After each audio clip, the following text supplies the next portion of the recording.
Okay, here we are, and we can see we have just completed a short victory, playing as Sigvald, with the ultimate insult that we have occupied the writhing fortress, Archaon's home base, and we have forcibly vassalized Archaon.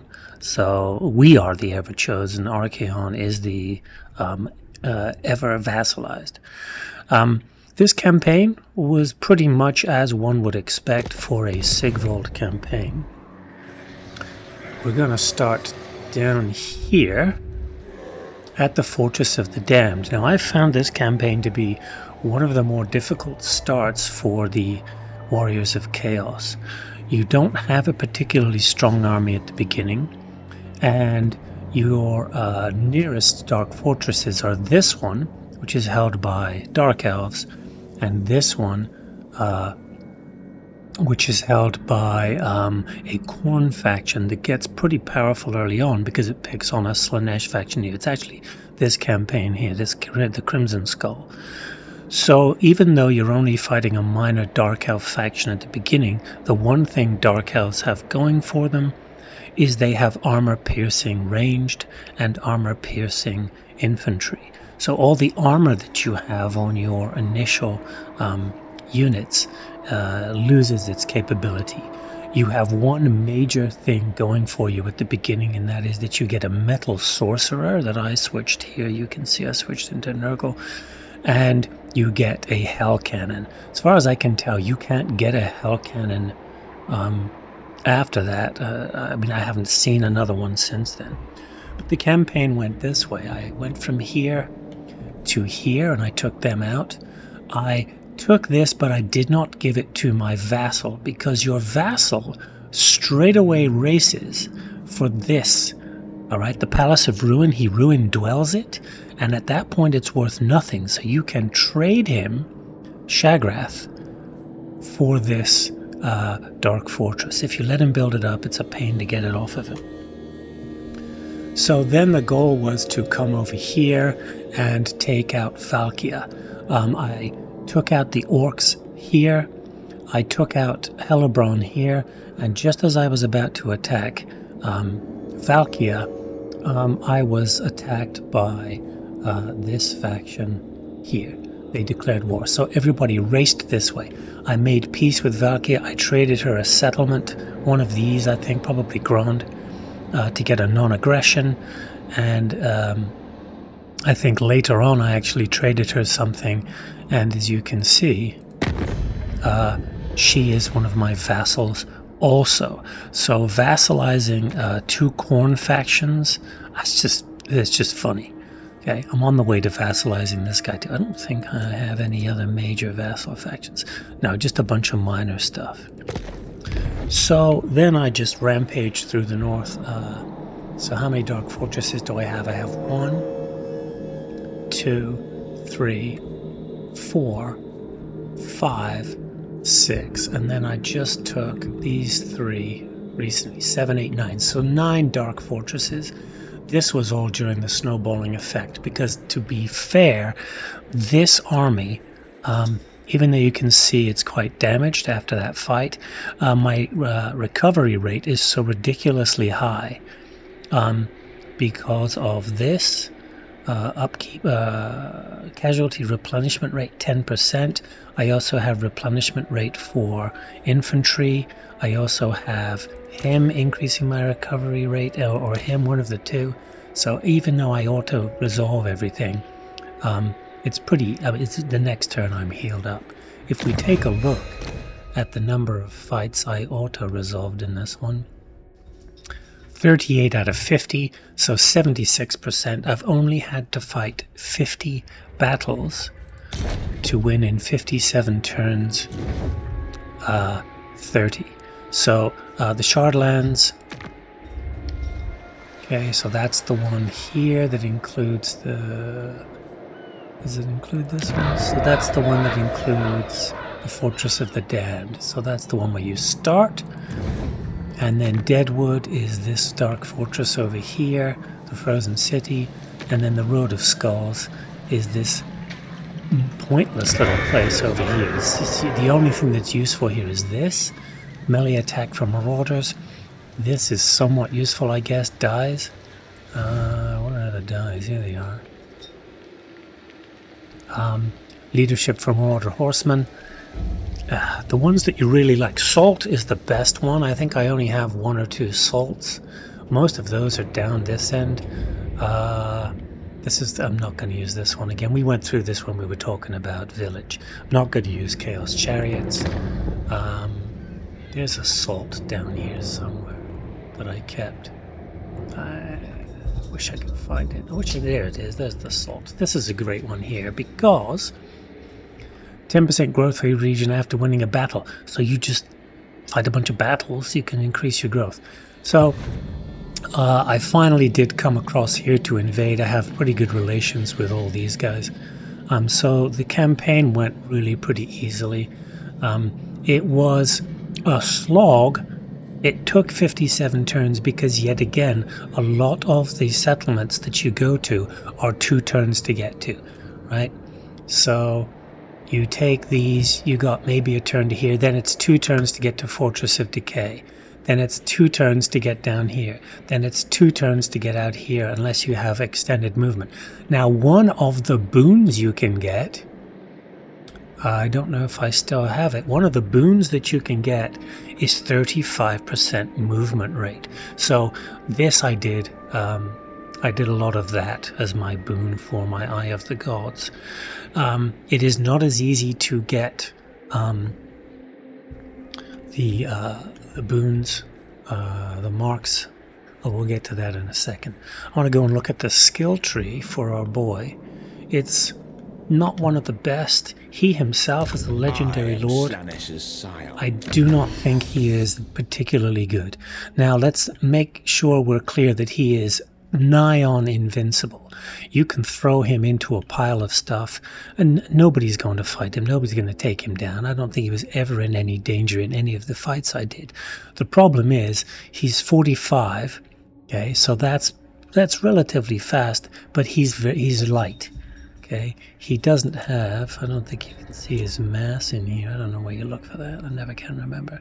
So he can't push his way through anything. He doesn't get a mount, so he can't get any more mass to push his way through. So he gets held up in enemy spears and infantry. Now you can probably run around them to go and find an enemy lord to duel, but most enemy lords, especially at higher levels, are going to be fast and they're going to avoid him like the plague. So let's take a look at his skill tree. Everything is pretty much the same. He's got some different ones here. This is good. Soporific Musk, that's a debuff. Melee defense and melee attack, that's for aspiring champions and chosen, which it takes you a while to get to. But AP damage for pretty much all of your melee infantry, that's very, very nice. This one here, Narcissism for the Lord's Army, he can freeze a unit and shut it up, so you can stop a spellcaster to go chase them. Okay, and then a 90-second cooldown. And then he himself, 50% tribute from vassals, that's kind of nice. Leadership, good, but you don't really need it. So this one here, melee attack, melee defense, and missile block, that's good. He has the gold shield though, so he's blocking 70% here. So this one makes it, where'd it go? 85% missile block. He's a small target. He doesn't get shot anyway. He doesn't need that. Physical resistance for the army, melee defense for the army. Excellent. That's a really good one to have. I saved up points so I could get this whole line at once. Income from post-battle loot, that's good. Experience for Slaanesh units, that's good.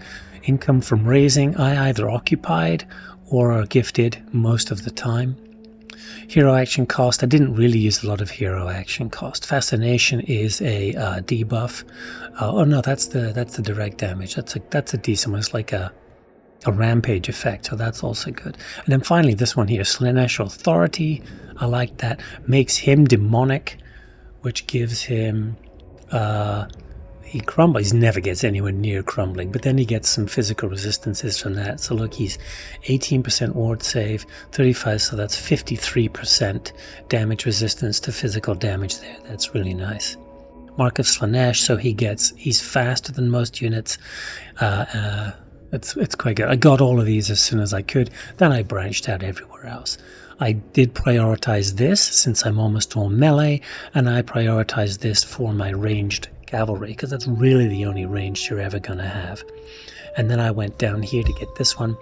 Campaign movement range, souls. Again, souls is tough to manage. You never have enough souls until all of a sudden you have a stupid amount of souls. So his skill tree was pretty good. His items, I do like his items. His quests are relatively easy battles. Slaanesh Authority. That has plenty of benefits. That's always fun. You can see here, income from post-battle loot. I like that. Bumps the corruption. We'll get to that in just a minute. Melee attack, magical attack, weapon strength. Makes him really good. The Silver Slash sunders enemies. That's really nice. But, you know, he's getting a lot of AP damage as far as I know. You know, 224 armor piercing damage, right? Then you get another authority. You can heal better. And then he gets the auric armor, which is his replenishment. He gets replenishment whether or not he's in combat. He gets an increase to that battle cap from the item, and it gives him this. He doesn't need it. But what it means is he is never going to be in any danger from this. He is probably the best duelist in the game, I guess, outside of, Malice, whoever the guy is who can switch into the demon form, whatever that is. So he's great. The problem is he's not top tier legendary lord because he can't really get to the enemy lords to kill them. But he is going to be invincible. I did take the path to glory for Nurgle so that I could get the Fleshy Abundance. Fleshy Abundance, you can see here, is a 1 unit heal, 1.6 for 18 seconds. So it's 18, 24, 28 to 30% of the healing for somebody. So that's really good, especially when in the army I also have... Are you a god? This is some of the lines. So the good thing about playing some factions you haven't played before is you get to hear all their lines. This guy, I just kept him an exalted hero. I didn't choose a path. I turned this off. I wanted to keep him a Slaanesh. I got all of these. Melee attack and weapon strength, hit points and armor. I don't think the exalted guys are necessarily that fantastic. I did get the scribes again. That just happened. I didn't aim for it because I wasn't really interested in the magic. I got Harold just as from playing again, not particularly care about. Shall we decant the wine? So he did pretty well. I did get the souls here. In the tech tree, his tech tree, a lot of the Warriors of Chaos have their own tech trees. You start off with these two. So you start off being able to give marks of Slaanesh to everybody. You don't have to research it. And you start off here getting a gift of Slaanesh and Slaanesh Authority. And then you can get all this stuff in here. So I got this one to get authority for the gift of Slaanesh.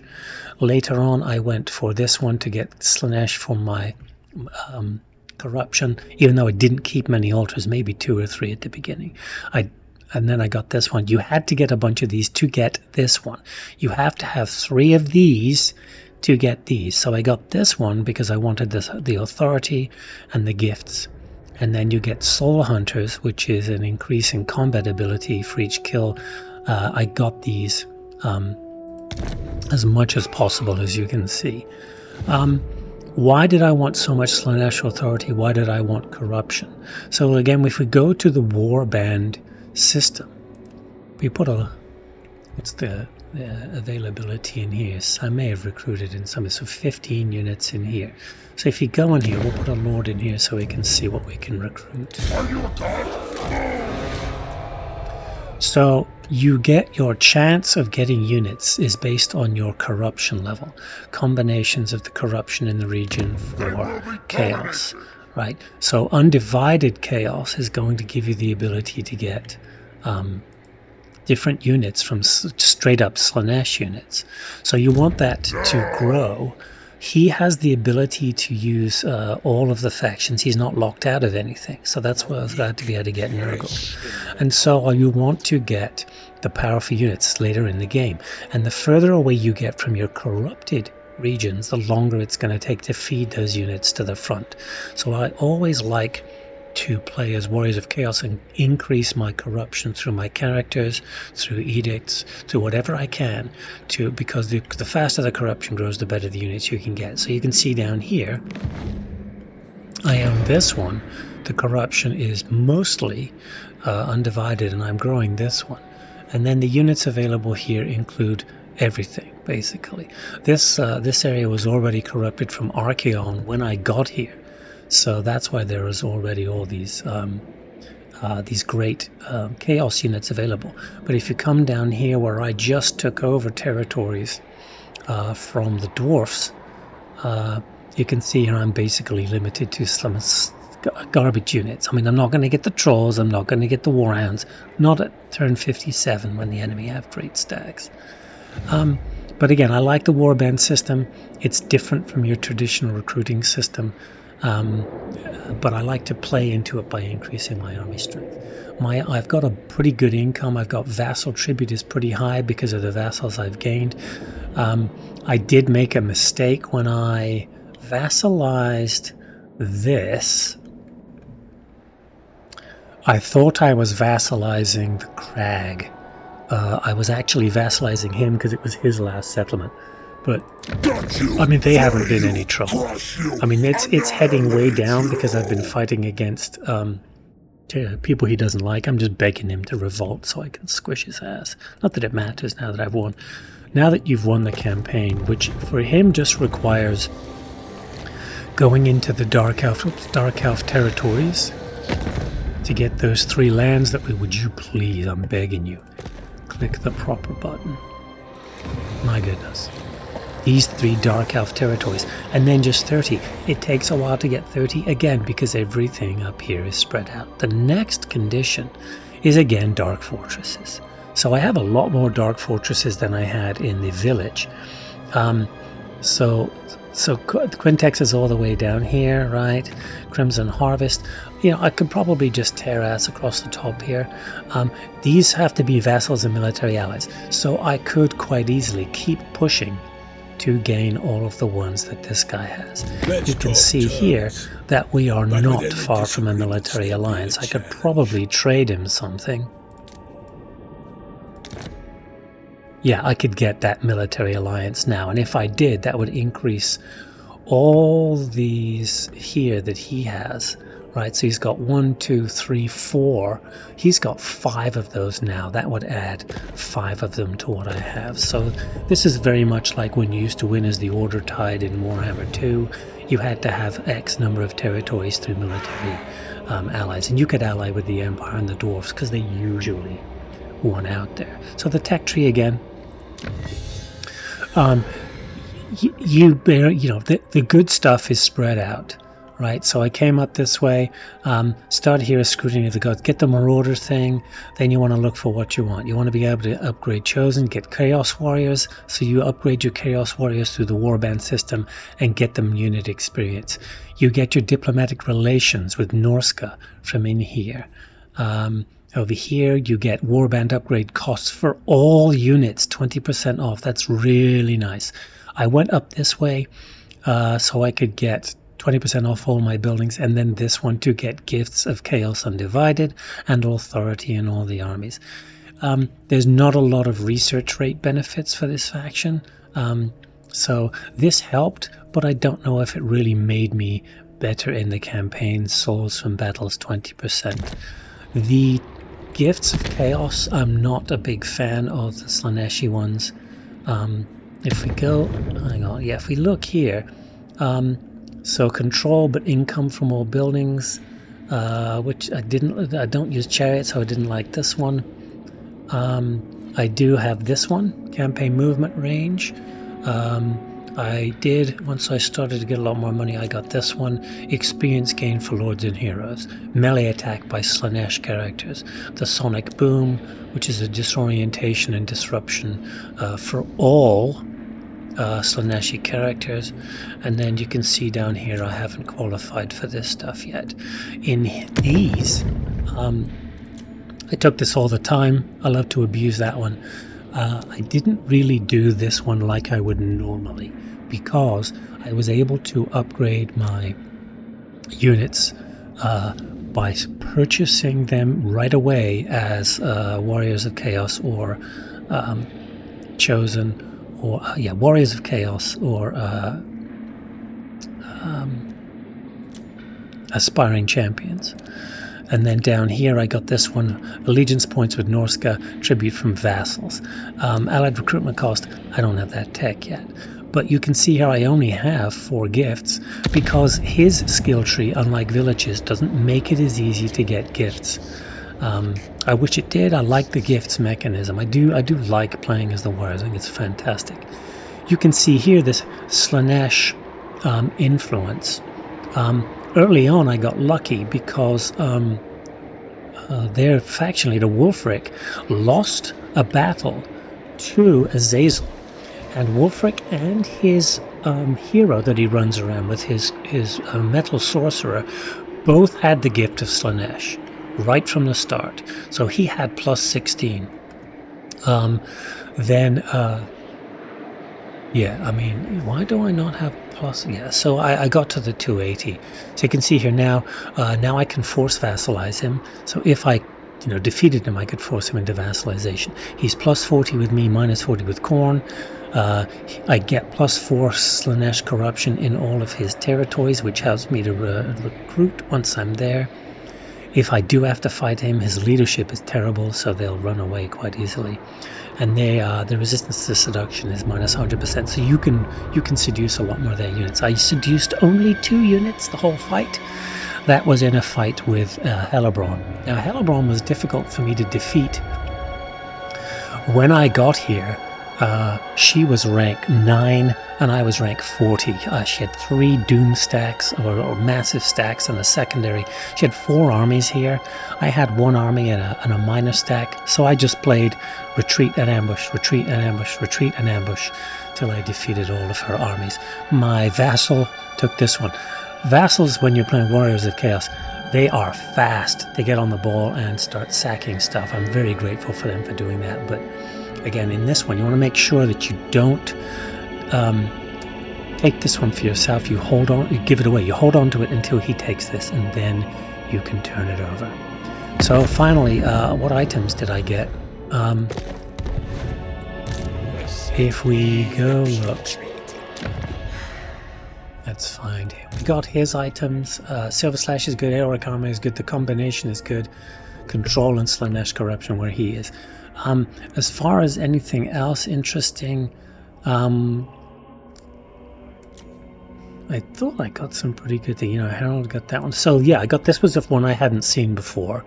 The Doom Totem lowers enemy leadership. I like that. It gives the person carrying it fear. I always like it causing fear.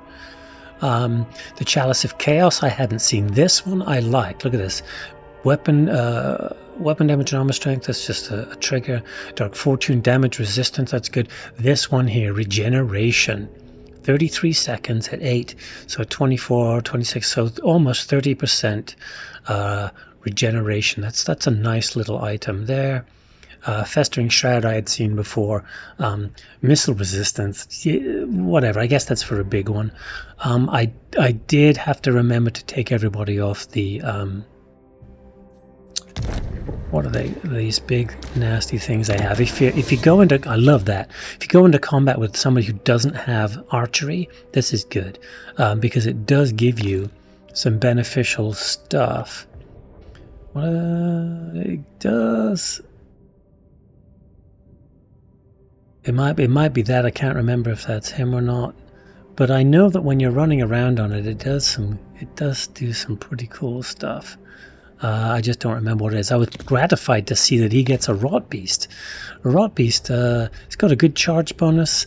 It's put decent speed, allows you to get to where you need to be to cast those Nurgle spells. I don't really like playing Nurgle. I've tried them. Books of Asher for my spellcasters, and then all this stuff. I just need to trade this in for something else. Ancillaries, I like this one because it's post-battle loot. I love this one because it's souls. Souls are good. And then I did get a research rate here. I didn't get very many of those in this one. So I did enjoy this one. It does get a bit monotonous after a while, because you just doomstack everybody. You can make a staunch line. You can go wide. These guys are just so stupendously tanky that the only time they ever really take damage is in auto-resolve. Their speed is slow, but one of the benefits of Slaanesh is you can see here that these are chosen of Slaanesh and they got a speed of 38. That's pretty good. Speed of 38. And if you get... here we go, Marauders of Slaanesh, their speed is 46. So you can engage a front line and then run around the back. Here you can see speed is only 28 for Chaos Warriors, 46 for Forsaken. I never really got into Forsaken. I probably should take a look at them because they seem like they do a crap ton of damage. And I can probably boost them through the tech tree. They're expendable. That's interesting.